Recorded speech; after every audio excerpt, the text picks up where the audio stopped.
मैं doctor Jitendra Eran, lecturer government women's polytechnic college Bhopal, अपने second video lecture के माध्यम से आप लोगों के बीच में एक बार फिर उपस्थित हूँ। जो पहला वीडियो लेक्चर हमने तैयार किया था उसके अंदर मैंने आपको ये बताया था कि जो मैथमेटिक्स का कोर्स है उसका कंप्लीट सिलेबस क्या है, क्या क्या कंटेंट आपको पढ़ाना है।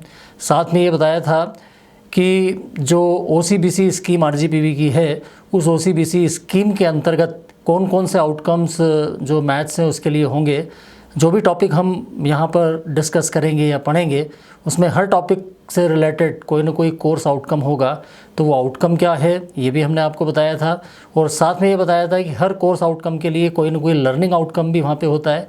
आउटकम का मतलब सिंपली आपको ये बतलाया गया था कि आउटकम इट मीन्स ये है कि वो पर्टिकुलर टॉपिक पढ़ने के बाद आपके अंदर क्या क्या एबिलिटी डेवलप होनी चाहिए। तो बड़ी सिंपल सी बात थी। तो पहला लेक्चर था उसके अंदर मैंने डिप्लोमा मैथ्स के बारे में आपको बिल्कुल डिटेल में बताया था। साथ में ये बताया था कि जो पहला यूनिट हम यहाँ पे स्टार्ट कर रहे हैं वो है अलजेब्रा, और उसके अंदर जो पहला पार्ट है वो हमने स्टार्ट किया था factorial notation, permutation and combination. उसके लिए क्या लर्निंग आउटकम वहाँ पे डिसाइड किया गया है वो भी हमने आपको बताया था। ठीक है, तो उसके लिए जो स्लाइड्स, जो पावर पॉइंट प्रेजेंटेशन है वो पावर पॉइंट प्रेजेंटेशन मैं आपको यहाँ पे बतला रहा हूँ। तो आप उस पावर पॉइंट प्रेजेंटेशन को देखेंगे और देखने के बाद फिर आपको ये पता लगेगा कि उसमें क्या क्या जो आउटकम्स थे वो थे। तो देखिए कि जो आपके सामने पहला स्लाइड आ रहा है उस पहले स्लाइड के अंदर वही चीज़ें जो हमने पहले देखी थी वही उसमें बतलाई गई है कि जो आपका मैथ्स डिप्लोमा के अंदर होता है वो सभी ब्रांचेस के लिए कॉमन होता है। दूसरा जो स्लाइड है उसके अंदर ये बतलाया गया था कि जो OCBC पैटर्न होता है उसके अंतर्गत जो मैथ्स वाला कोर्स है उसके अंदर टोटल कितने आउटकम्स होते हैं। साथ में ये बताया था कि आपका जो पूरा सिलेबस है वो कितने यूनिट्स के अंदर डिवाइडेड है। ये अपने कोर्स के कंटेंट थे। पांचों यूनिट के अलग अलग नाम हैं और पांचों यूनिट के जो कंटेंट हैं वो बिल्कुल डिटेल में अगर आपको चाहिए तो जो RGPV डिप्लोमा की वेबसाइट होती है उस पर जाके आप जब OCBC 2019 डालेंगे, सब्जेक्ट मैथमेटिक्स डालेंगे, तो आपको पूरा जो सिलेबस है वो डाउनलोड हो जाएगा। साथ में जो अगली स्लाइड है उसके अंदर आप देखिए कि आपको ये बताया गया था कि जो पहला सेशन या जो पहला टॉपिक हम यहाँ पे ले रहे हैं उसके लिए कौन सा आउटकम वहाँ पे अचीव होगा, और साथ में ये भी था कि उस पर्टिकुलर आउटकम के लिए कौन सा लर्निंग आउटकम अचीव होने वाला है। तो जो लर्निंग आउटकम है उस पर आप ध्यान दीजिए। जो लर्निंग आउटकम यहाँ पे है वो क्या है, understand concept of factorial and it's use in permutation and combination formulation. तो पिछला जो लेक्चर था उसके अंदर मैंने आपको फैक्टोरियल नोटेशन से रिलेटेड जो कॉन्सेप्ट है वो पूरा एक्सप्लेन किया था और पूरा आपको समझाया था। उसमें हमने ये देखा था कि फैक्टोरियल नोटेशन के अंदर एक नए प्रकार का सिंबल आता है, वो सिंबल किस तरीके से यूज़ किया जाता है, फैक्टोरियल वाले सिंबल के अंदर कौन कौन से किस प्रकार के नंबर्स आ सकते हैं, और फैक्टोरियल सिंबल के अंदर जब कोई नंबर इंसर्ट किया जाता है तो उसकी वैल्यू कैसे फाइंड आउट की जाती है। ये सब चीज़ें हम डिस्कस कर चुके हैं। तो फैक्टोरियल नोटेशन को हम अच्छे से समझ चुके हैं। फैक्टोरियल नोटेशन को अप्लाई करके परम्यूटेशन को किस तरह से समझा जाएगा या परम्यूटेशन के जो फार्मूले हैं वो किस तरह से यहाँ पे डिराइव किए जाएंगे, किस तरह से परम्यूटेशन का फॉर्मुलेशन होगा, परम्यूटेशन का डेफिनेशन क्या होता है, कॉन्सेप्ट क्या होता है, ये हम समझने जा रहे हैं। इसके लिए आपके सामने देखिए स्क्रीन पे जो स्लाइड आ रहा है उसको ध्यान से देखेंगे। उसमें मैंने आपको परम्यूटेशन वाला जो कॉन्सेप्ट है उसको डिफ़ाइन किया है। तो देखिए सबसे पहला जो बुलेट वहाँ पे आ रहा है उसमें मैंने क्या लिखा है, it is process of counting the number of ways of arranging the given number of objects in different manners. इस पूरे जो लिखा है सेंटेंस, इसका क्या मतलब है, इसमें ये बताया है कि परम्यूटेशन एक्चुअल में क्या होता है। तो परम्यूटेशन क्या है, एक्चुअल में प्रोसेस ऑफ काउंटिंग है, काउंटिंग की प्रोसेस है। और काउंटिंग की प्रोसेस किस तरह से है, काउंटिंग की प्रोसेस इस तरह से है कि अगर आपके पास कुछ ऑब्जेक्ट्स होते हैं, कोई भी सेट ऑफ ऑब्जेक्ट होता है जिसमें आपके सामने नंबर ऑफ़ ऑब्जेक्ट कितने भी हो सकते हैं, तो जो भी set of number of given objects होता है उन ऑब्जेक्ट्स को अगर आपको अलग अलग ऑर्डर में अरेंज करना हो, अलग अलग ऑर्डर में अरेंज करने से क्या मतलब है अभी हम देखेंगे। जो अगले जो बुलेट्स आ रहे हैं उनके अंदर मैंने कुछ एग्जांपल्स भी शामिल किए हैं। उन एग्जांपल्स के अंदर हम देखेंगे कि अरेंजमेंट से क्या मतलब है, अरेंजमेंट से क्या मीनिंग है। तो परम्यूटेशन का मतलब ये है कि आपके पास एक सेट ऑफ ऑब्जेक्ट है। सेट ऑफ ऑब्जेक्ट माने कुछ ऑब्जेक्ट आपको दिए जाएंगे और वो जो ऑब्जेक्ट उसमें आ रहे हैं उन ऑब्जेक्ट्स को अगर आपको अलग अलग ऑर्डर में अरेंज करना हो ठीक है। तो अलग अलग ऑर्डर में अरेंज करने के कितने तरीके निकलेंगे, इसकी काउंटिंग आपको करनी है। तो एक तो सिंपल प्रोसीजर होता है कि जो भी ऑब्जेक्ट्स आपके सामने आ रहे हैं उनको आप अलग अलग ऑर्डर में अरेंज करके देखें, 1 बाय 1 काउंट करें, but it is not mathematical way. तो मैथमेटिकल वे ये है कि आपके पास जो भी ऑब्जेक्ट्स होंगे, है ना, नंबर ऑफ़ ऑब्जेक्ट्स कम भी हो सकते हैं, नंबर ऑफ़ ऑब्जेक्ट्स ज़्यादा भी हो सकते हैं। अगर नंबर ऑफ़ ऑब्जेक्ट्स कम है, छोटा ग्रुप है, तो उसमें आप आसानी से जो भी ऑब्जेक्ट्स हैं उनको अलग अलग ऑर्डर में अरेंज करके भी सिंपल तरीके से पता लगा सकते हैं कि कितने मेथड या कितने तरीके वहाँ पर बनेंगे। लेकिन अगर आपके पास एक बड़ा ग्रुप होता है तो उस बड़े ग्रुप के अंदर हम आसानी से ये पता नहीं लगा सकते हैं कि जब उनको अलग अलग ऑर्डर में अरेंज करेंगे तो टोटल नंबर ऑफ़ वेज कितने होंगे। तो वही सब चीज़ें जो परम्यूटेशन का फॉर्मूलेशन होगा, फार्मूला हम ड्राइव करेंगे जिसके अंदर फैक्टोरियल नोटेशन का यूज़ किया जाएगा, तब आप देखेंगे कि बड़ी आसानी से ये काउंटिंग की जा सकती है। तो आइए हम देखते हैं कि यहाँ पर दूसरा जो बुलेट है इसी स्लाइड का, उसके अंदर मैंने आपको ये बताया है कि जिस सेट ऑफ ऑब्जेक्ट की बात हो रही है उसमें जो भी ऑब्जेक्ट आएंगे वो ऑब्जेक्ट सारे अलग अलग भी हो सकते हैं, और ऐसा भी हो सकता है कि जो भी ऑब्जेक्ट आपको दिए हैं उनमें से कुछ एक जैसे हों, बाकी अलग अलग हों। तो उसके लिए मैंने नीचे 2 एग्जाम्पल्स आपके सामने इसमें मेंशन किए हैं। एक एग्जाम्पल आप देख रहे हैं कि अगर मान लीजिए आपके पास एक वर्ड है ना, सिंपली एक वर्ड है, और वो वर्ड क्या है, भोपाल। आप देखिए भोपाल जो वर्ड मैंने लिया है उसकी स्पेलिंग क्या है, BHOPAL। ये अपने लिए एक सेट ऑफ ऑब्जेक्ट है। ये सेट ऑफ ऑब्जेक्ट क्या है, सेट ऑफ अल्फ़ाबेट्स है। आप देखिए कि ये जो वर्ड बना है, ये वर्ड कौन कौन से अल्फ़ाबेट को लेके बना है। तो ये वर्ड टोटल कितने अल्फ़ाबेट को लेके बना है, इसमें टोटल 6 अल्फ़ाबेट्स काम में आ रहे हैं, BHOPAL। तो ये जो अल्फ़ाबेट आ रहे हैं ये सारे अल्फ़ाबेट अपने आप में क्या है, अलग अलग हैं, कोई भी सिमिलर नहीं है। कोई भी 2 ऑब्जेक्ट ऐसे नहीं है जो एक जैसे हों, सारे ऑब्जेक्ट डिफरेंट हैं। तो आप देख रहे हैं कि परम्यूटेशन की प्रॉब्लम के अंदर जो सेट ऑफ ऑब्जेक्ट होता है उस सेट ऑफ ऑब्जेक्ट के अंदर सारे जो ऑब्जेक्ट हैं वो डिफरेंट भी हो सकते हैं। और दूसरा जो एग्जांपल है जिसमें मैंने वर्ड लिया है इंडिया, उस एग्जांपल के अंदर आप देख रहे हैं कि उसकी स्पेलिंग है INDIA, ठीक है ना। इस स्पेलिंग के अंदर हम देख रहे हैं कि आई वहाँ पर कितने बार रिपीट हो रहा है, 2 बार आ रहा है। इसका मतलब out of total 5 objects 2 objects are similar. Total जो 5 ऑब्जेक्ट्स हैं उनमें से 2 ऑब्जेक्ट क्या हैं, सिमिलर हैं, और वो सिमिलर ऑब्जेक्ट क्या है, आई, जो कि 2 बार रिपीट हो रहा है, और बाकी 3 ऑब्जेक्ट अलग अलग हैं, N, D एंड A। तो इस प्रकार से जो आपको ऑब्जेक्ट्स का सेट दिया जाएगा उस ऑब्जेक्ट्स के सेट के अंदर सारे ऑब्जेक्ट डिफरेंट भी हो सकते हैं, और साथ में ऐसा भी हो सकता है कि कुछ सिमिलर हो। हमारा यहाँ पर जो ऑब्जेक्टिव रहेगा वो क्या रहेगा, वो ये रहेगा कि इस टाइप के जो भी वर्ड आपको दिए जाएंगे उन वर्ड्स के अंदर जो भी अल्फ़ाबेट आ रहे हैं, जो कि अपने आप में क्या है, यहाँ पे ऑब्जेक्ट का काम कर रहे हैं, उन ऑब्जेक्ट्स को या उन अल्फ़ाबेट्स को अगर अलग अलग ऑर्डर में अरेंज करें। आप देखिए कि BHOPAL ये अल्फ़ाबेट्स का एक ऑर्डर है जिनसे एक वर्ड बन रहा है भोपाल। लेकिन यदि इन्हीं अल्फ़ाबेट्स को हम एक अलग तरीके से लिखें, अलग ऑर्डर में लिखें, तो अलग ऑर्डर में लिखने के बाद वहाँ पर एक अलग वर्ड बनेगा। उसके लिए देखिए मैं आपको वाइट बोर्ड पे वहाँ पर समझाऊंगा, वाइट बोर्ड पे समझा रहा हूँ, आपको लिख के बता रहा हूँ कि वो जो वर्ड मैंने दिया है BHOPAL भोपाल, उसके अंदर जो अल्फ़ाबेट आ रहे हैं उन अल्फ़ाबेट्स को यदि हम एक अलग ऑर्डर में अरेंज करें तो अलग ऑर्डर में अरेंज करने से वहाँ पे क्या स्थिति बनेगी। देखिए यहाँ पे मैं आपको लिख के बताऊँगा।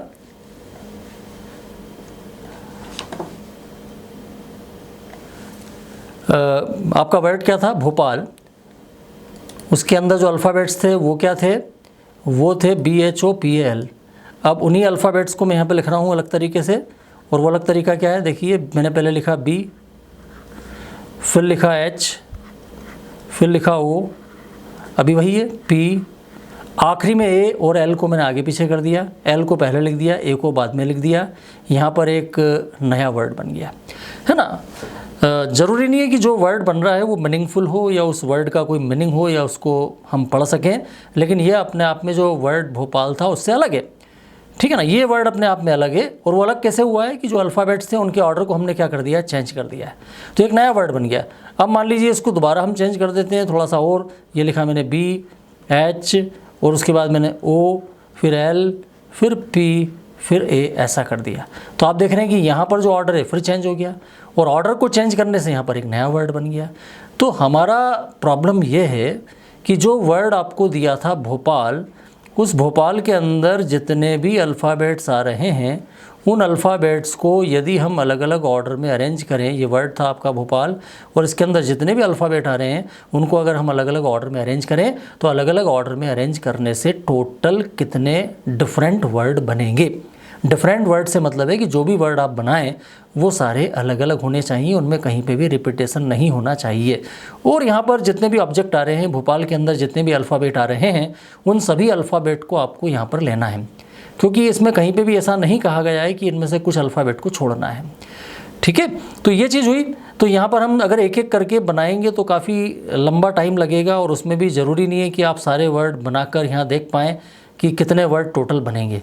ठीक है, तो ये चीज़ अगर पता लगानी हो तो इस चीज़ को पता लगाने के लिए परम्यूटेशन का जो फॉर्मूलेशन है वो अपने लिए इम्पॉर्टेंट होगा। तो ये अपन देखेंगे जो अगली स्लाइड्स हैं उनके अंदर मैं आपको ये बताऊँगा।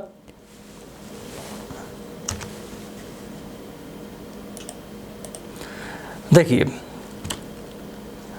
मैंने यहाँ पर आपके सामने एक एग्ज़ाम्पल लिया है जिसमें बहुत बड़ा सेट नहीं है, एक छोटा सा सेट है जिसके अंदर टोटल कितने ऑब्जेक्ट आ रहे हैं, 3 ऑब्जेक्ट आ रहे हैं, ए, बी एंड सी। ये 3 ऑब्जेक्ट हैं। जो पिछला एग्जाम्पल मैंने आपको दिया था उसमें एक वर्ड था भोपाल, BHOPAL, उसमें टोटल कितने ऑब्जेक्ट थे तो आप काउंट कर सकते हैं कि BHOPAL टोटल कितने ऑब्जेक्ट थे, 6। बट इन दिस प्रॉब्लम यहाँ पर आप देख रहे हैं कि यहाँ पर केवल कितने ऑब्जेक्ट हैं, 3 ऑब्जेक्ट हैं, A, B एंड C। और प्रॉब्लम यह है कि अब यहाँ पर इन 3 ऑब्जेक्ट में से तीनों को लेकर, तीनों ऑब्जेक्ट को एक साथ लेकर अगर उनको अलग अलग ऑर्डर में अरेंज करें तो कौन कौन से तरीके होंगे। तो आप देखिए इन 3 ऑब्जेक्ट को अरेंज करने का पहला तरीका है A, B, C, है ना। ये एक ऑर्डर है कि पहले A लिखा, बाद में B लिखा, बाद में C लिखा, ये इनके बीच में एक ऑर्डर है। अब इस ऑर्डर को चेंज कर दिया जाए, पहले A then C then B। आप देख रहे हैं कि जो दूसरा तरीका यहाँ पर बन रहा है वो पहले वाले तरीके से क्या है, अलग है। दोनों तरीके अपने आप में क्या है, डिफरेंट है। और जो तीसरा तरीका वहाँ पे आ रहा है वो तीसरा क्या है, B then C then A। आप देख रहे हैं कि BCA, ये ऊपर वाले दोनों से अलग है, तो यहाँ पर कहीं पे भी कोई रिपीटेशन नहीं हो रहा है। उसके बाद हमने लिखा BAC, B then A then C, next है C then A then B, और फाइनली ये C then B then A। तो आप देख रहे हैं कि ये 3 ऑब्जेक्ट थे, इन 3 ऑब्जेक्ट को हमने अलग अलग ऑर्डर में अरेंज किया। तो अलग अलग ऑर्डर में अरेंज करने के बाद हमारे पास टोटल कितने वेज आए, देयर आर टोटल 6 वेज। अगर आप यहाँ पर इन 6 के अलावा अगर सोचते हैं कि हमारे पास और भी कोई तरीका है तो आप कुछ भी करके देख लीजिए, इन 3 ऑब्जेक्ट को इन 6 के अलावा किसी अन्य तरीके से अरेंज करना पॉसिबल नहीं है। ठीक है ना। तो इनके ऑर्डर वाइज हमने अलग अलग यहाँ पर चेंज कर दिया और ऑर्डर अलग अलग करने पर टोटल हमारे पास 6 तरीके बने। जबकि प्रॉब्लम यह था कि 3 ऑब्जेक्ट थे, 3 में से तीनों को लिया। ज़रूरी नहीं है कि आपको ये कहा जाए कि जितने ऑब्जेक्ट हैं उनमें से सभी को लेना है। प्रॉब्लम ये भी हो सकता है कि जितने भी ऑब्जेक्ट आपको दिए जा रहे हैं उनमें से हो सकता है कि आपको कुछ ऑब्जेक्ट लेकर उनके परम्यूटेशन बनाने हो। परम्यूटेशन बनाने हैं माने उनको अलग अलग ऑर्डर में हमें अरेंज करना है। तो जब उनको अलग अलग ऑर्डर में अरेंज करना है तो क्या होगा, तो आप देखिए अगली स्लाइड जो मैंने आपके सामने दी है, उस अगली स्लाइड में आप देख रहे हैं कि वापस एग्जाम्पल वही है। हमारे पास 3 ऑब्जेक्ट ही हैं, लेकिन इस बार मैंने ये कहा है कि हमें 3 में से कितने ऑब्जेक्ट लेना है, 2 ऑब्जेक्ट लेना है, और 2 ऑब्जेक्ट लेके उनको अलग अलग ऑर्डर में अरेंज करना है और ये पता लगाना है कि उनके कितने पॉसिबल अरेंजमेंट होंगे। तो 3 ऑब्जेक्ट हैं, 3 में से हमें 2 ऑब्जेक्ट लेना है। वो 2 ऑब्जेक्ट हम जो लेंगे वो कोई से भी हो सकते हैं, और कोई से भी लेने के बाद उनको फिर अलग अलग ऑर्डर में अरेंज भी करना है। 2 चीज़ें हैं कि 3 में से पहले 2 ऑब्जेक्ट लें और फिर उन लिए गए ऑब्जेक्ट्स को अलग अलग ऑर्डर में अरेंज करें और ये पता लगाएं कि finally total number of ways कितने होंगे। तो यहाँ पर 3 ऑब्जेक्ट जो ABC हैं उनमें से अगर हम 2 ऑब्जेक्ट लेना है तो मान लीजिए मैंने A और B लिए। तो अगर A और B लेता हूँ तो उस केस में आप देख रहे हैं कि A और B को अरेंज करने के 2 तरीके होंगे। पहला होगा A, B, दूसरा होगा B, A, और कोई तीसरा तरीका नहीं होगा। लेकिन ज़रूरी थोड़ी है कि आप 3 में से 2 ऑब्जेक्ट जो लेना है वो A और B ही लें। हो सकता है हम B और C लें, कोई से भी 2 हमें लेना है। तो यदि हम B और C ये 2 ऑब्जेक्ट लेते हैं तो B और C के लिए भी कितने अरेंजमेंट बनेंगे, 2 अरेंजमेंट बनेंगे, B, C, C, B। ठीक है ना। ऐसा भी हो सकता है कि हम 2 ऑब्जेक्ट AB या BC न लेते हुए AC लें। तो अगर A और C लेंगे तो उस केस में भी हमारे पास 2 अरेंजमेंट बनेंगे, A, C, C, A। तो आप देख रहे हैं कि 3 में से 2 ऑब्जेक्ट मुझे लेना थे और उन 2 को लेने के बाद उनको अलग अलग ऑर्डर में अरेंज करना था।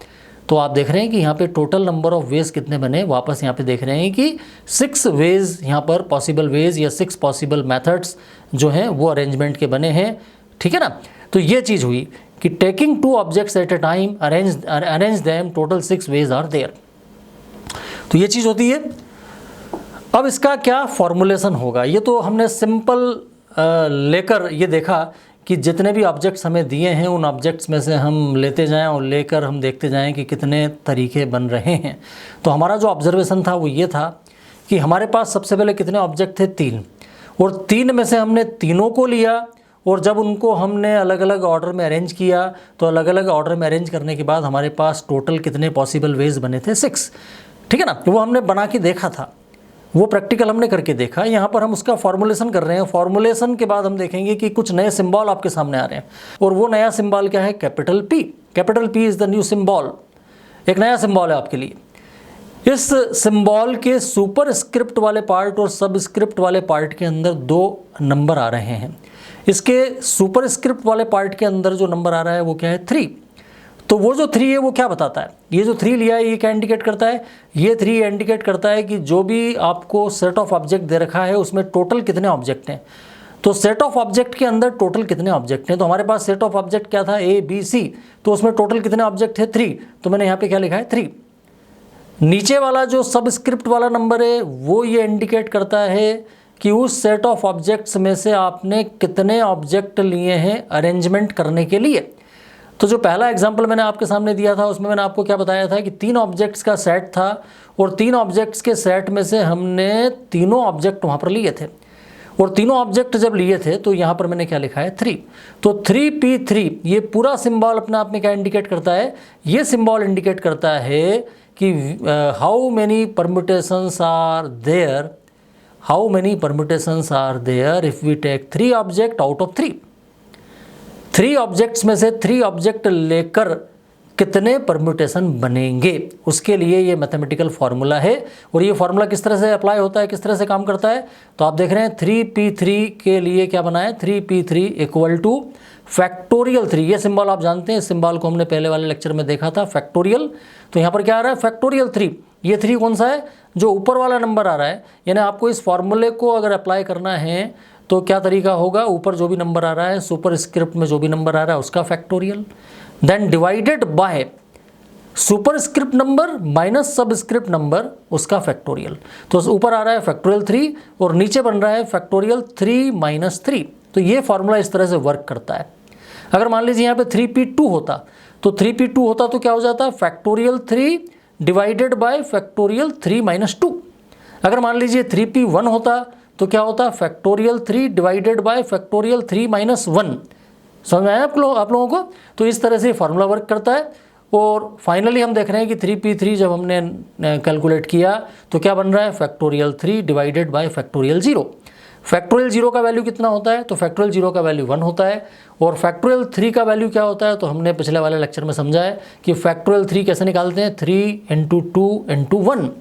तो फैक्टोरियल 3 का वैल्यू कितना हो गया, 6 हो गया। तो हमारे पास आ गया 6/1 और 6/1 इट मीन्स कितना हो गया, 6।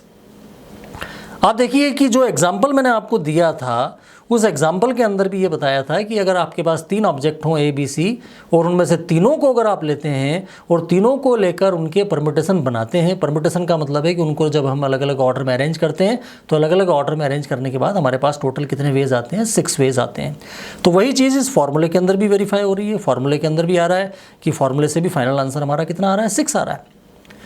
दूसरा जो मैंने लिखा है वो क्या लिखा है कि 3 ऑब्जेक्ट्स में से अगर 2 या 2 ऑब्जेक्ट्स लेकर out of 3 if we take 2 objects at a time, और 2 ऑब्जेक्ट्स को लेकर अगर परम्यूटेशन बनाएं, यानी उनमें से 2 ऑब्जेक्ट लेकर उनको अलग अलग ऑर्डर में अरेंज करें तो टोटल कितने परम्यूटेशंस बनेंगे, कितने अरेंजमेंट बनेंगे, तो वो क्या होगा, 3P2। तो 3P2 इट मीन्स 3 ऑब्जेक्ट्स में से 2 ऑब्जेक्ट को लेकर उनसे कितने परम्यूटेशन बनेंगे। तो 3P2 इक्वल टू क्या हो गया, 3P2 हो जाएगा फैक्टोरियल 3। अभी आपको मैंने बताया था कि ऊपर वाला जो नंबर है सुपर स्क्रिप्ट वाला जो नंबर है उसका फैक्टोरियल, और डिवाइडेड बाय क्या होगा, super script number minus subscript number 3 - 2 का फैक्टोरियल।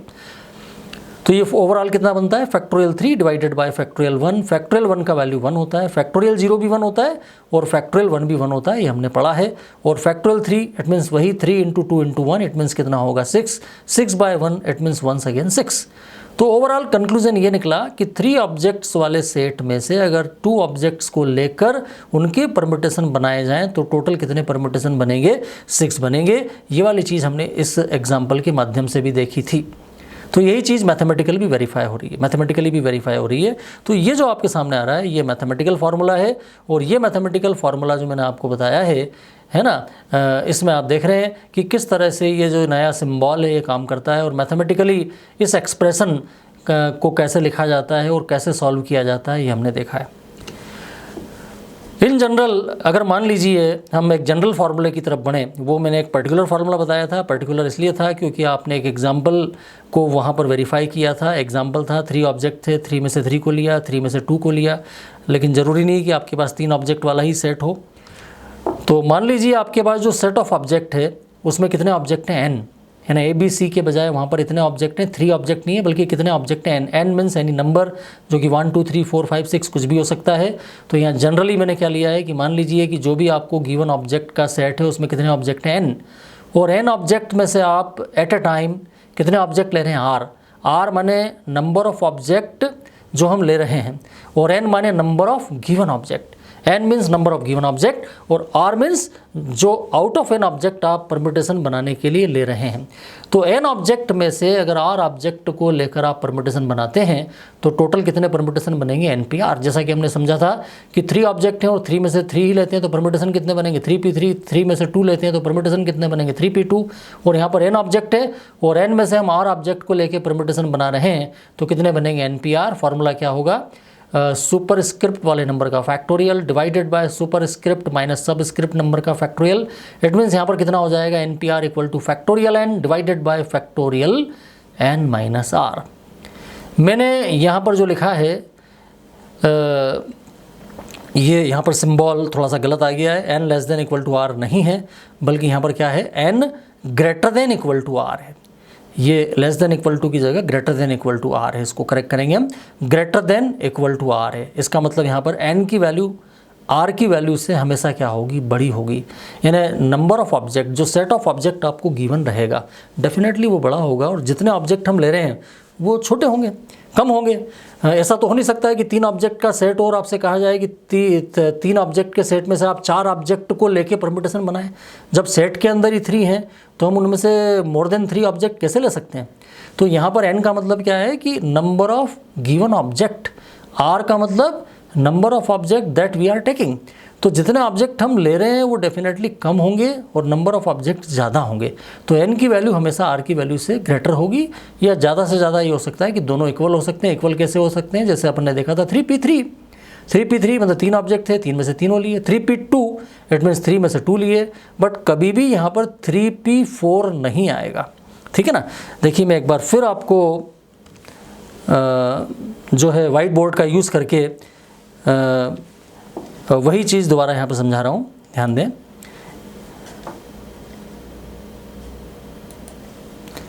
मान लीजिए आपके पास, मैंने ऐसा लिखा, आपके सामने ऐसा लिखा जाता है 3p4। तो 3p4 अपने आप में क्या है, गलत है। क्यों 3p4 गलत है, 3p4 का मतलब क्या होगा, 3p4 का मतलब होगा कि out of 3 objects we are taking 4 at a time. 3 objects में से 4 ऑब्जेक्ट को लेके परम्यूटेशन बनाना है तो लॉजिकली पॉसिबल ही नहीं है ना। आपके सामने जो पॉसिबिलिटीज़ होंगी वो क्या होंगी, अगर आपके पास जो गिवन ऑब्जेक्ट्स हैं वो नंबर ऑफ गिवन ऑब्जेक्ट 3 हैं तो उस केस में आप क्या कर सकते हैं, 3 में से आउट ऑफ 3 आप कितने ऑब्जेक्ट ले सकते हैं, 1 ले सकते हैं। तो क्या हो सकता है 3p1, यह क्या हो सकता है 3p2, या मैक्सिमम क्या हो सकता है 3p3, ये हो सकता है, ठीक है ना। 3p3 का मतलब है आउट ऑफ 3 में से 3 ले लिए। 3p2 का मतलब है 3 में से 2 लिए। 3p1 का मतलब है 3 में से कितने लिए, 1 लिए। तो ये पॉसिबिलिटीज़ है, but 3p4 is not possible क्योंकि 3 ऑब्जेक्ट में से 4 को नहीं लिया जा सकता। इसलिए मैंने आपको यहाँ पर ये बताया था। वापस हम स्लाइड्स के ऊपर आ रहे हैं और स्लाइड्स के अंदर जो मैंने आपको बताया है उसको आप वापस देखेंगे कि जो NP-R है उसके अंदर मैंने आपको क्या बताया है कि N जो होता है वो greater than equal to R होता है। ठीक है, ये जो प्रोसेस मैंने आपको बताया काउंटिंग का या परम्यूटेशन का, ये प्रोसेस आपको तब अप्लाई करना है जब जो सेट ऑफ गिवन ऑब्जेक्ट्स है उसके अंदर सारे ऑब्जेक्ट डिफरेंट हो। डिफरेंट होने का मतलब क्या है कि कहीं पर भी कोई सिमिलरिटी नहीं होनी चाहिए ऑब्जेक्ट्स के बीच में। जैसे मान लीजिए ABC है तो ABC में सारे डिफरेंट हैं। अगर मान लीजिए वहाँ पर मैं लेता हूँ AAB, तो AAB इसमें भी 3 ऑब्जेक्ट हैं, लेकिन A कितने टाइम रिपीट हो रहा है, 2 टाइम्स रिपीट हो रहा है, मतलब सिमिलर ऑब्जेक्ट आ गया। तो ऐसा नहीं होना चाहिए। तो ये जो फार्मूला मैंने आपको बताया है, ये फार्मूला काउंटिंग का या परम्यूटेशन का फार्मूला, ये उस केस में अप्लाई होगा जबकि सेट ऑफ ऑब्जेक्ट के अंदर सारे ऑब्जेक्ट डिफरेंट हैं। सिमिलर के केस में क्या होगा वो हम देखेंगे। तो यहाँ तक आपको समझ में आया होगा। तो इसका जो थ्योरेटिकल प्रॉब्लम्स आएंगी, उन थ्योरेटिकल प्रॉब्लम्स को, परम्यूटेशन की जो भी थ्योरेटिकल प्रॉब्लम्स होंगी, उनको स्टार्ट करने के पहले थोड़ा सा हम कैलकुलेशन वाला जो पार्ट है उसको अच्छे से समझ लें, उसको अच्छे से सीख लें, क्योंकि ये पार्ट अगर आपको अच्छे से नहीं आता है तो आप परम्यूटेशन की प्रॉब्लम्स को सॉल्व करने में आपको परेशानी आएगी। तो यहाँ पर मैंने आपके सामने 2 एग्जाम्पल लिए हैं। इसमें क्या लिखा है, find the value of 13P2 and 9P3। इन 2 की वैल्यू आपको निकालनी है। 13P2 की वैल्यू कैसे निकलेगी, तो आप देखिए जो NP-R का फॉर्मूला मैंने आपको बताया है वो क्या है, NP-R equal two factorial N divided by factorial N minus R। This is the formula for permutation. आप देखिए यहाँ पर है 13P2, तो 13P2 के लिए ये फार्मूला कैसे अप्लाई होगा, सबसे पहले जो सुपर स्क्रिप्ट वाला नंबर है उसका फैक्टोरियल आएगा, it means factorial 13 divided by कितना आएगा, फैक्टोरियल 13 माइनस 2। ठीक है, तो ये टोटल कितना हो जाता है, फैक्टोरियल 13 डिवाइडेड बाय फैक्टोरियल 11, ये हमारे पास आया। अब इसको सिंप्लीफाई करना है, तो इसको सिंप्लीफाई कैसे करेंगे, ये भी लास्ट लेक्चर के अंदर हमने फैक्टोरियल वाला जो पार्ट पढ़ा था उसमें समझा था कि फैक्टोरियल 13 को हम यहाँ पे क्या लिख सकते हैं, 13 multiplied by 12 multiplied by factorial 11, ऐसा फैक्टोरियल 13 को लिखा जा सकता है। देन डिवाइडेड बाय कितना है, फैक्टोरियल 11 है। यहाँ पर फैक्टोरियल 11 से फैक्टोरियल 11 कैंसिल हो जाएगा, और ये कैंसिल करने के बाद हमारे पास क्या बचेगा, 13 × 12 बचेगा, और 13 और 12 को मल्टीप्लाई कराएंगे तो 156 आएगा। इट मीन्स 13P2 को सिंप्लीफाई करके, कैलकुलेट करके हमने वैल्यू फाइंड आउट किया, कितना आया, 156। ऐसे ही हम 9P3 को भी निकाल लेंगे, तो 9P3 का वैल्यू कितना आया, 504। तो इस तरह से आप कोई भी इस टाइप का वैल्यू आपको फाइंड आउट करने को दिया जाए, आप आसानी से इस फॉर्मूले को अप्लाई करके वैल्यू निकाल सकते हैं। तो ये तो कुछ न्यूमेरिकल टाइप की प्रॉब्लम हुई। उसके बाद देखिए कि जो अगली स्लाइड आपके सामने आ रही है, उस अगली स्लाइड के अंदर मैंने एक थ्योरेटिकल एग्जाम्पल आपके सामने दिया है परम्यूटेशन का। परम्यूटेशन के लिए अभी तक आपको इतना समझ में आया होगा कि परम्यूटेशन में आपको ऑब्जेक्ट्स का सेट दिया जाता है, और आपका वहाँ पे जो पर्पस होता है वो पर्पस ये होता है कि आप ये पता लगाना चाहते हैं कि उस ऑब्जेक्ट्स के सेट के अंदर जितने भी ऑब्जेक्ट आ रहे हैं, उन ऑब्जेक्ट्स को अगर हमें अलग अलग ऑर्डर में अरेंज करना हो तो अलग अलग ऑर्डर में अरेंज करने के बाद total number of possible ways कितने होंगे, ये हमारा वहाँ पे काउंट करना, ये पर्पस होता है।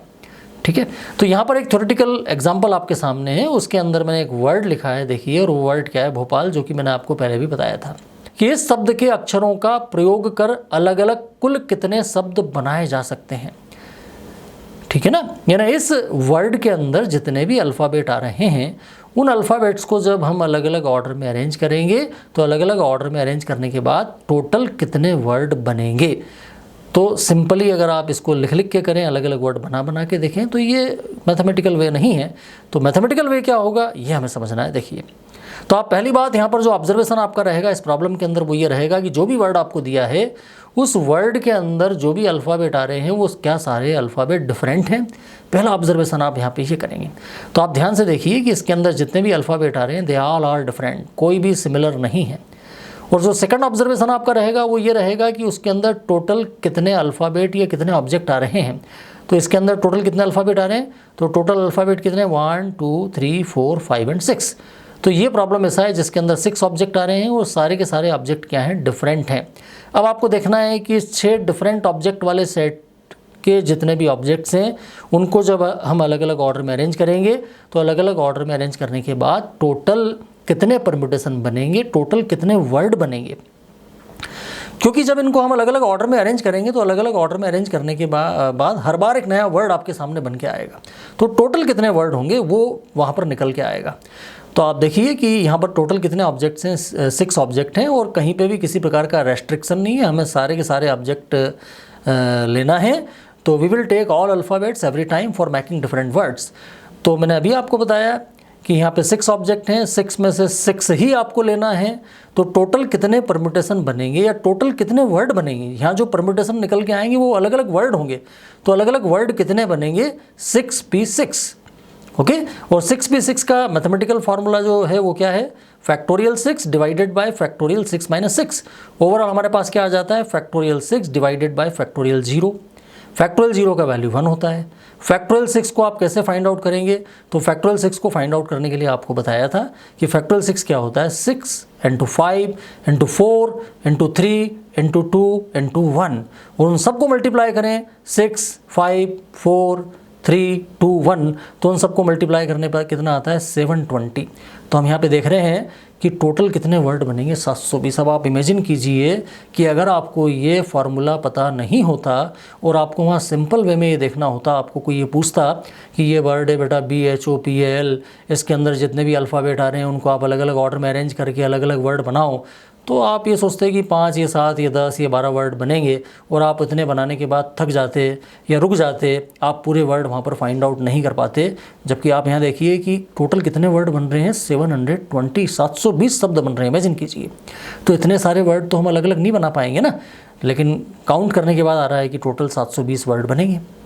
तो ये इस फार्मूले या परम्यूटेशन की प्रोसेस का हमें एडवांटेज मिलता है कि हम आसानी से ये पता लगा सकते हैं कि जो ऑब्जेक्ट्स का सेट है उस ऑब्जेक्ट्स में से कुछ या सारे ऑब्जेक्ट को लेकर जब हम अलग अलग ऑर्डर में अरेंज करेंगे तो अलग अलग ऑर्डर में अरेंज करने पे टोटल कितने परम्यूटेशन बनेंगे। तो ये चीज़ निकल के यहाँ पे आती है। ये आपके सामने पहला एग्जाम्पल था, इसमें कोई कंडीशन नहीं थी, कोई रेस्ट्रिक्शन नहीं था। नेक्स्ट एग्जाम्पल जो हम यहाँ पे ले रहे हैं वो एग्जाम्पल क्या है, ध्यान दीजिए। उसमें दोबारा एक वर्ड आया है और वह वर्ड मैंने वापस क्या लिया है, भोपाल ही लिया है। लेकिन यहाँ पे प्रॉब्लम को थोड़ा सा चेंज कर दिया। प्रॉब्लम क्या है, how many different words can be formed using the alphabet of the word Bhopal, but restriction ये डाला है कि जो भी वर्ड आप बनाएंगे वो स्टार्ट कहाँ से होंगे, started from B and ends at L। यानी ऐसे कितने वर्ड बनेंगे जो B से स्टार्ट होंगे और L पे जाके कंप्लीट होंगे।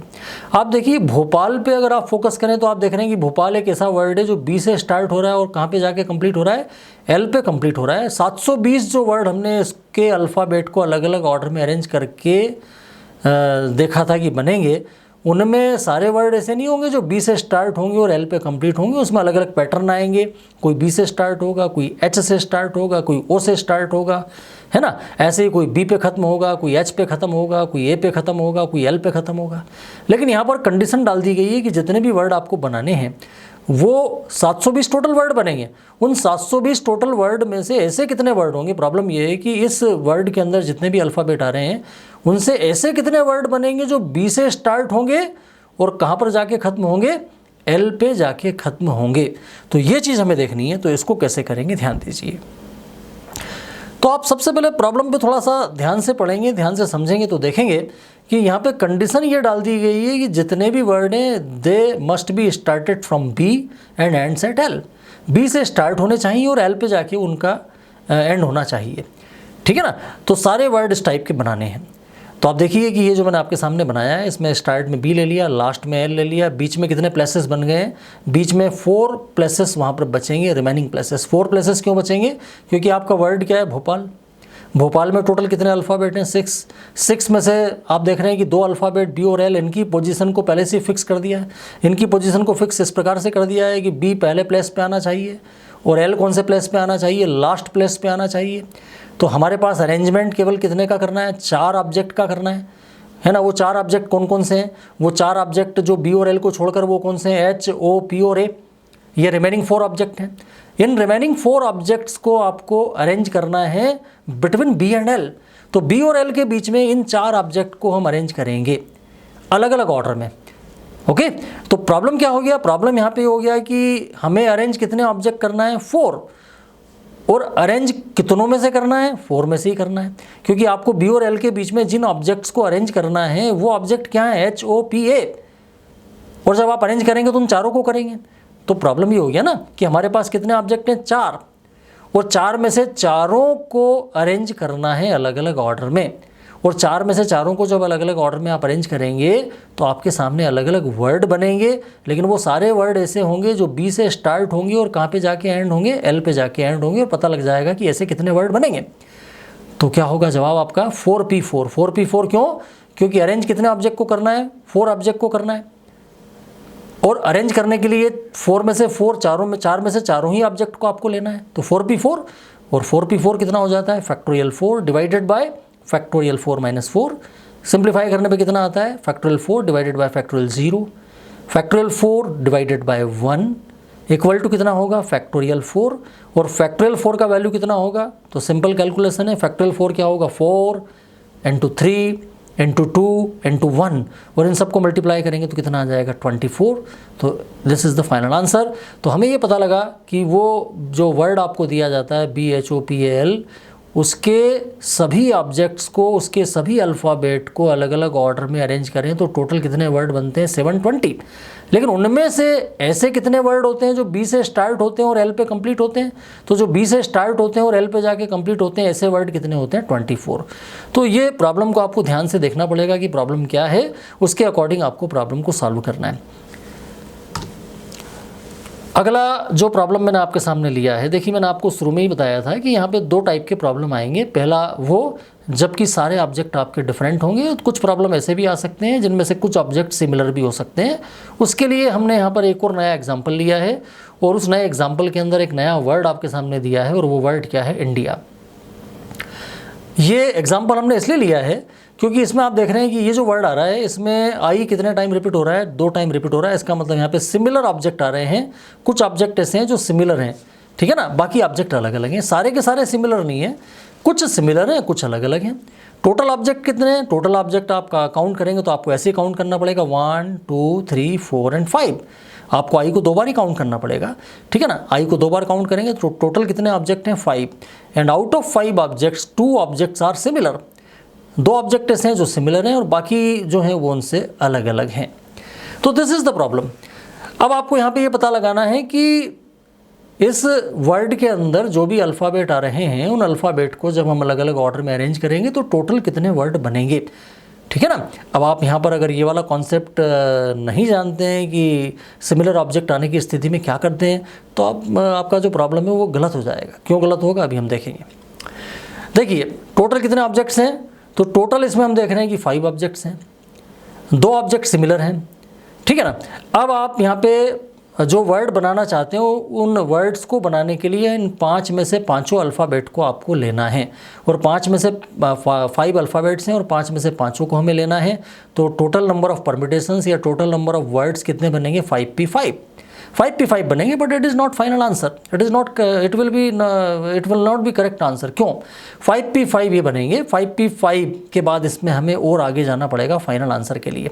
ऐसा क्यों होगा, देखिए मैं आपको दोबारा जो अपना वाइट बोर्ड है उस वाइट बोर्ड के माध्यम से दोबारा आपको यहाँ पे बताऊँगा कि यहाँ पर क्या होगा। तो देखिए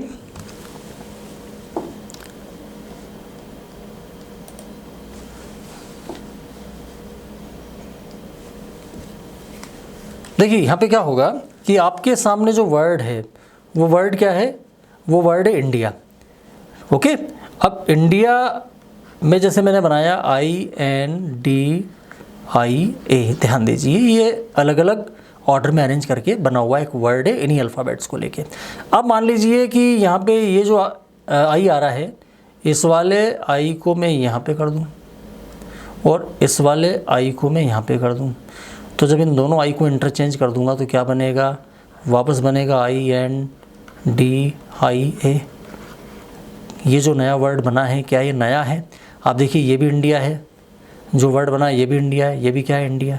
बट ऑर्डर वाइज देखा जाए तो ऑर्डर वाइज ये यहाँ पर अल्फ़ाबेट इस प्रकार से मैंने अरेंज किए थे कि ये वाला आई जो है यहाँ पर था, ये वाला आई यहाँ पे था, लेकिन इसमें मैंने इस वाले आई को यहाँ पे ले लिया, फर्स्ट प्लेस पे ले लिया, और इस वाले आई को यहाँ पर कर दिया। तो ऑर्डर वाइज देखा जाए तो दोनों अलग अलग हैं, लेकिन वर्ड वाइज देखा जाए तो दोनों वर्ड क्या हैं, सिमिलर हैं। अब आप देखिए कि आपने जो काउंटिंग की है 5P5, उस 5p5 के अंदर सारे अरेंजमेंट, सारे पॉसिबल अरेंजमेंट आएंगे। उन पॉसिबल अरेंजमेंट के अंदर ये जो आपका अरेंजमेंट है ये कितनी बार काउंट हो जाएगा, ये 2 अलग अलग बार काउंट होगा, 2 अलग अलग बार काउंट होगा। 5p5 वाली जो कैलकुलेशन आएगी उसमें ये इन दोनों को अलग अलग कैलकुलेट करेगा, लेकिन हम देख रहे हैं कि ये दोनों अलग अलग नहीं है बल्कि सिमिलर वर्ड है। जबकि हमारा पर्पज़ ये है कि हमें ये पता लगाना है कि इस वर्ड के अंदर जितने भी अल्फ़ाबेट आ रहे हैं उन अल्फ़ाबेट्स को जब हम अलग अलग ऑर्डर में अरेंज करेंगे तो डिफरेंट टाइप के कितने वर्ड बनेंगे। तो यहाँ जो 2 वर्ड बने हैं ये सिमिलर वर्ड हैं, डिफरेंट नहीं है, लेकिन ऑर्डर वाइज दोनों अलग अलग हैं। तो इस काउंटिंग के अंदर ये 2 शामिल हैं, लेकिन वर्ड वाइज देखा जाए तो ये 2 अलग अलग नहीं है। इसका मतलब ये है कि इन 2 की जगह ये काउंटिंग में एक ही बार शामिल होना चाहिए था। तो इस चीज़ को सॉर्ट आउट करने के लिए हम क्या करेंगे, तो उसके लिए ध्यान दीजिए, हम वापस स्लाइड्स जो है उसके ऊपर जाते हैं और वहाँ पर मैं आपको बताऊँगा कि किस तरह से प्रॉब्लम को हमने सॉल्व किया है। ध्यान दीजिए, तो सबसे पहले तो मैंने क्या लिखा, वही 5p5, ठीक है। टोटल कितने वर्ड बनेंगे, 5p5 बनेंगे। लेकिन मैंने आपको अभी जो बताया उसमें क्या बताया है कि कुछ वर्ड ऐसे हैं जो ऑर्डर वाइज अलग अलग हैं, लेकिन वो वर्ड अपने आप में क्या है, सिमिलर है, और इस काउंटिंग के अंदर वो भी शामिल है, हमें उसमें से उनको हटाना है। तो total number of different words कितने होंगे, तो उसके लिए ये आपका आखिरी स्टेप होगा, है ना। उसमें क्या लिखा है मैंने, 5p5 डिवाइडेड बाय फैक्टोरियल 2। अब देखिए 5p5 तो हम जानते हैं सिंपल प्रोसीजर से कि जितने भी अल्फ़ाबेट होते हैं उनमें से कितने अल्फ़ाबेट लिए, उनको लेके टोटल नंबर ऑफ परम्यूटेशन या टोटल नंबर ऑफ वर्ड कितने बनेंगे, वो यहाँ पर डिवाइडेड बाय फैक्टोरियल 2 तब करना है जब ऑब्जेक्ट सिमिलर हो। और कितने सिमिलर ऑब्जेक्ट हैं, 2 ऑब्जेक्ट सिमिलर हैं, आई वहाँ पर 2 बार आ रहा है, इसलिए डिवाइडेड बाय फैक्टोरियल 2 हुआ। अगर मान लीजिए वहाँ पे कुछ ऑब्जेक्ट और भी होते, मान लीजिए यहाँ पे ए और आता है ना, तो आई भी 2 बार आ रहा है मान लीजिए, और ए भी 2 बार आ रहा है, 2 बार रिपीट आई हो रहा है, 2 बार रिपीट ए हो रहा है, तो यहाँ पे डिवाइडेड बाय क्या होता है, फैक्टोरियल 2 इंटू फैक्टोरियल 2, यानी ऊपर 5p5 आता but divided by factorial 2 into factorial 2 2 बार आता है, क्योंकि वहाँ पे 2 ऑब्जेक्ट ऐसे होते जो कि सिमिलर होते, आई 2 बार रिपीट हो रहा है और ए 2 बार रिपीट हो रहा है। जबकि यहाँ पे ऐसा नहीं है, यहाँ पर एक ही अल्फ़ाबेट ऐसा है जो 2 बार रिपीट हो रहा है। तो 5p5 divided by factorial 2, overall हमारा आंसर कितना आ जाएगा, फैक्टोरियल 5 की वैल्यू होती है 120 और फैक्टोरियल 2 होता है 2, तो 120 डिवाइडेड बाय 2 इट मीन्स कितना हो गया, 60। तो इसका मतलब ये हुआ कि इंडिया, ये जो वर्ड आ रहा है इसके अंदर जो अल्फ़ाबेट आ रहे हैं उनको जब हम अलग अलग ऑर्डर में अरेंज करेंगे तो उनको अलग अलग ऑर्डर में अरेंज करने के बाद हमारे पास टोटल 60 वर्ड्स ऐसे बनेंगे जो अपने आप में डिफरेंट होंगे। तो ये प्रोसीजर है, ये उस केस में प्रोसीजर है जब कुछ ऑब्जेक्ट सिमिलर होते हैं। एक और बड़ा एग्जाम्पल मैंने यहाँ पर लिया है, उसके अंदर आप देखिए कि जो वर्ड आपके सामने लिखा है वो क्या लिखा है, इलाहाबाद। इलाहाबाद, इसकी स्पेलिंग को ध्यान से देखिए, इसकी स्पेलिंग क्या है, ALL, इसकी स्पेलिंग आ रही है ALLAHABAD। ये जो वर्ड आ रहा है इसमें भी सिमिलर ऑब्जेक्ट वाली सिचुएशन क्रिएट हो रही है। आप देखिए यहाँ पे A भी सिमिलर है और L भी सिमिलर है। A कितने टाइम्स आ रहा है, A कितने टाइम्स रिपीट हो रहा है, A इसमें टोटल कितनी बार आ रहा है, तो 1 2 3 4 टाइम्स। L इसमें कितने टाइम्स आ रहा है, 2 टाइम्स, बाकी सब अलग अलग हैं। अब आपको ये पता लगाना है कि इसके अंदर जो अल्फ़ाबेट आ रहे हैं उन अल्फ़ाबेट को जब हम अलग अलग ऑर्डर में अरेंज करेंगे तो टोटल कितने वर्ड बनेंगे। तो उसके लिए क्या तरीका, सबसे पहले तो आप ये देखिए कि टोटल कितने अल्फ़ाबेट हैं, विदाउट वहाँ पे ये ध्यान दिए कि उनमें कौन कितनी बार रिपीट हो रहा है, उस पर ध्यान न देना है। सिंपल वे में आप सभी को काउंट करें तो टोटल हमारे पास कितने अल्फ़ाबेट हैं, टोटल कितने ऑब्जेक्ट हैं, 9, टोटल 9 अल्फ़ाबेट्स हैं। और 9 में से आपको जो वर्ड बनाना है उसके लिए जितने भी ऑब्जेक्ट हैं सभी को लेना है, और जब सभी को लेंगे तो टोटल कितने वर्ड बनेंगे, 9p9। ये हमारा सिंपल कैलकुलेशन होता है, but it is not final answer. आप समझ रहे हैं कि फाइनल आंसर क्यों नहीं है, फाइनल आंसर इसलिए नहीं है क्योंकि यहाँ पर वही चीज़ वाली जो काउंटिंग वाली गड़बड़ है जो पिछले प्रॉब्लम में मैंने आपको एक्सप्लेन किया था वो इसमें भी होगी। अगर मैं इस वाले एक ही पोजीशन को चेंज कर दूँ यहाँ पर, इस वाले को यहाँ पे ले आऊँ तो भी वर्ड तो इलाहाबादी बनेगा, लेकिन ऑर्डर वाइज तो अलग हो गया ना। तो वो चीज़ यहाँ पे अपने को रिमूव करनी है। तो हमें देखना है कि यहाँ पे कितने ऑब्जेक्ट रिपीट हो रहे हैं और कितनी बार रिपीट हो रहे हैं। तो कितने ऑब्जेक्ट सिमिलर हैं, 2, एक A दूसरा L। A कितने टाइम्स रिपीट हो रहा है, 4 टाइम्स। L कितने टाइम्स रिपीट हो रहा है, 2 टाइम्स। तो आपका फाइनल आंसर क्या होगा, फाइनल आंसर आपका होगा कि total number of different words कितने बनेंगे, total number of different words बनेंगे 9p9 divided by factorial 4 into factorial 2। Factorial 4 into factorial 2 क्यों आया, क्योंकि A कितने टाइम्स रिपीट हो रहा है, 4 टाइम्स। L कितने टाइम्स रिपीट हो रहा है, 2 टाइम्स। तो हमारे पास आ जाता है ये। और इसको कंप्लीट सॉल्व करेंगे तो कितना आएगा, फैक्टोरियल 9 डिवाइडेड बाय फैक्टोरियल 4 का वैल्यू कितना होता है 24, फैक्टोरियल 2 का वैल्यू कितना होता है 2। तो इस प्रकार से 24 और 2 को मल्टीप्लाई करेंगे, नीचे कितना आ जाएगा 48, और फैक्टोरियल 9 का वैल्यू कितना आता है, ये हमारे पास आता है 3,62,880। ये इसको सिंप्लीफाई करने पे आएगा, फैक्टोरियल 9 डेफिनेटली बहुत बड़ा आएगा, 9 × 8 × 7 × 6 × 5 × 4 × 3 × 2 × 1, सबको मल्टीप्लाई करेंगे ये आएगा। और जब उसको 48 से डिवाइड करेंगे तो हमारे पास आंसर आ जाएगा 7,560, 7,560 इतने वर्ड बनेंगे इन अल्फ़ाबेट्स को जब अलग अलग ऑर्डर में अरेंज किया जाएगा। तो ये दो टाइप की प्रॉब्लम आज हमने यहाँ पे देखी। पहली प्रॉब्लम वो थी जहाँ पर सारे ऑब्जेक्ट डिफरेंट थे, दूसरे टाइप की प्रॉब्लम वो थी जहाँ पर कुछ सिमिलर ऑब्जेक्ट भी आते हैं। तो दोनों केसेस में क्या करते हैं ये हमने देखा। तो इतना जो मैंने आपको अभी एक्सप्लेन किया वो डेफिनेटली आपको समझ में आया होगा। परम्यूटेशन के अंदर यही चीज़ होती है, कुल मिला के आपके पास जो भी ऑब्जेक्ट का सेट होता है उसमें आपको ये काउंट करना पड़ता है कि टोटल नंबर ऑफ़ अरेंजमेंट कितने होंगे, पॉसिबल नंबर ऑफ़ अरेंजमेंट्स कितने होंगे। ये चीज़ वहाँ पर काउंट करने के लिए परम्यूटेशन का जो फार्मूले हैं वो वहाँ पे अप्लाई होते हैं। तो मैं कुछ प्रैक्टिस पर्पज़ से आपको कुछ क्वेश्चंस आपके सामने नेक्स्ट स्लाइड के अंदर दे रहा हूँ, उनको आप चाहें तो नोट कर सकते हैं। क्वेश्चंस ये है, जो कि पहला तो मैंने आपको बताया था कि आपकी प्रैक्टिस क्या होना चाहिए कि इस सिंबल की वैल्यू कैसे कैलकुलेट की जाए, ठीक है ना। तो मैंने आपको कुछ एग्जांपल्स के द्वारा ये समझाया भी था, पूरा बताया भी है कि फार्मूला क्या होता है, कैसे अप्लाई करना होता है। तो यहाँ पर क्या एग्जांपल दिया है, आपको प्रॉब्लम क्या दी है कि find the value of 15p3 divided by 13p2। 15p3 divided by 13p2 की वैल्यू फाइंड आउट करनी है। डेफिनेटली आप क्या करेंगे इस प्रॉब्लम को सॉल्व करने के लिए, सबसे पहले 15p3 की वैल्यू निकालेंगे, उसके बाद 13p2 की वैल्यू निकालेंगे, फिर जो इसकी वैल्यू आएगी उसको डिवाइड करेंगे, इससे आपका आंसर आ जाएगा। अगला जो प्रॉब्लम थ्योरेटिकल प्रॉब्लम लिया उसमें मैंने आपके सामने एक वर्ड दिया है, और वर्ड क्या है लखनऊ।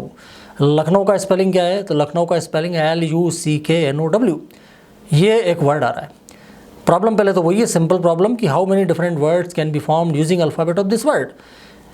इसके अंदर जितने भी अल्फ़ाबेट आ रहे हैं उनको लेकर अगर अलग अलग वर्ड बनाए जाएं तो टोटल कितने वर्ड बनेंगे। आप देख रहे हैं कि प्रॉब्लम ऐसा है जिसमें सारे ऑब्जेक्ट, सारे अल्फ़ाबेट डिफरेंट हैं, कोई भी सिमिलर नहीं है, ठीक है ना।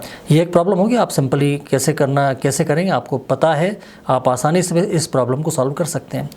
अगला प्रॉब्लम मैंने वर्ड वही रखा है लखनऊ, लेकिन प्रॉब्लम में क्या लिखा है कि ऐसे कितने वर्ड होंगे जो L से स्टार्ट होंगे और W पे कम जाके एंड होंगे। तो ऐसा एग्जांपल भी मैंने आपको दिया था भोपाल में, है ना, जिसमें हमने ये देखा था कि ऐसे कितने वर्ड होंगे जो B से स्टार्ट होंगे और L पे जाके एंड होंगे। यहाँ पर भी मैंने वही पूछा है कि इन अल्फ़ाबेट्स को लेके ऐसे कितने वर्ड बनेंगे जो L से स्टार्ट होंगे और W पे जाके एंड होंगे। तो कैसे करेंगे आप ये भी जानते हैं। थर्ड वाला जो प्रॉब्लम मैंने दिया है उसमें वर्ड वही रखा है लखनऊ, लेकिन प्रॉब्लम को चेंज कर दिया है। प्रॉब्लम को चेंज कर दिया। अब आपको इसको ध्यान से देखना है कि how many words will be there not having the alphabet L and W। It means इस वर्ड के अंदर जो भी अल्फ़ाबेट आ रहे हैं उनको लेकर ऐसे कितने वर्ड बनेंगे जिनमें L और W शामिल नहीं होना चाहिए।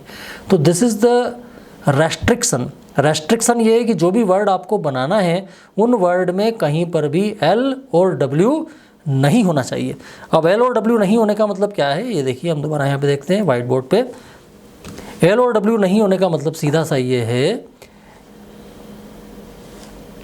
कि जो भी वर्ड आपको बनाना है, देखो लखनऊ में एक प्रॉब्लम तो मैंने आपको क्या दिया, एक प्रॉब्लम ये दिया कि कहाँ से स्टार्ट होना चाहिए L से और कहाँ पे जाके कंप्लीट होना चाहिए W से। लेकिन यहाँ पे जो वर्ड बनाना है उसमें L और W नहीं होना चाहिए, यानी L नहीं होना चाहिए और W भी नहीं होना चाहिए। बाकी हमारे पास क्या बनते हैं, तो वर्ड आपका क्या था LUCKNOW, ये वर्ड था, इसमें L नहीं होना चाहिए और W नहीं होना चाहिए। इसका मतलब जो भी वर्ड फॉर्मेशन करना है वो कौन से अल्फ़ाबेट को लेके करना है, UCKNO इनको लेके बनाना है। और ये कितने हैं, UCKNO की बात करें तो ये कितने 1 2 3 4 5, तो हमारे पास कितने ऑब्जेक्ट हैं 5, और 5 में से 5 ऑब्जेक्ट लेकर आपको अलग अलग वर्ड बनाना है। तो ऐसे इस प्रॉब्लम को सॉल्व करना होगा। तो इस प्रकार से मैंने आपको ये जो प्रैक्टिस पर्पज़ से क्वेश्चंस दिए हैं उसमें पूरा आपको 1 बाय 1 मैंने एक्सप्लेन कर दिया कि इनको आप कैसे सॉल्व करेंगे, और बहुत सिंपल हैं जो हमने पढ़ा है। अगर आपने ध्यान से पूरा वीडियो देखा है तो आप ये समझ चुके हैं कि इन प्रॉब्लम्स को आसानी से सॉल्व किया जा सकता है। तो ये था परम्यूटेशन का कॉन्सेप्ट जो कि हमने पूरा डिटेल में समझा, और आप देख रहे हैं कि इस कॉन्सेप्ट को समझने के लिए कहीं ना कहीं फैक्टोरियल नोटेशन वाला जो सिंबल है वो पूरी तरह से काम में आया है। तो परम्यूटेशन वाला कॉन्सेप्ट समझने के बाद अब इसमें पहले वाले पार्ट के अंदर हमारा एक कॉन्सेप्ट और बच जाता है। जो पहला लर्निंग ऑब्जेक्टिव मैंने आपको बताया था उसमें 3 चीज़ों को हमें टच करना था, 3 मैथमेटिकल पार्ट्स को टच करना था, factorial notation, permutation and combination. तो फैक्टोरियल नोटेशन भी हमने समझ लिया है पहले लेक्चर में। आज जो दूसरा लेक्चर है उसके अंदर हमने परम्यूटेशन को समझ लिया है। अगला जो वीडियो लेक्चर मैं आपके सामने लेके आने वाला हूँ उसमें मैं आपको कॉम्बिनेशन के बारे में बताऊँगा कि कॉम्बिनेशन जो होता है उसका मैथमेटिकल मीनिंग क्या होता है और फैक्टोरियल नोटेशन उसमें किस तरीके से अप्लाई होता है, कॉम्बिनेशन में किस तरह की प्रॉब्लम आती है। तो उम्मीद है आप लोगों को समझ में आया होगा। आप इन सबको एक बार ध्यान से देखें, ध्यान से पढ़ें, समझें और जो भी प्रॉब्लम मैंने आपको दी उनको करने का प्रयास करें। Thank you very much.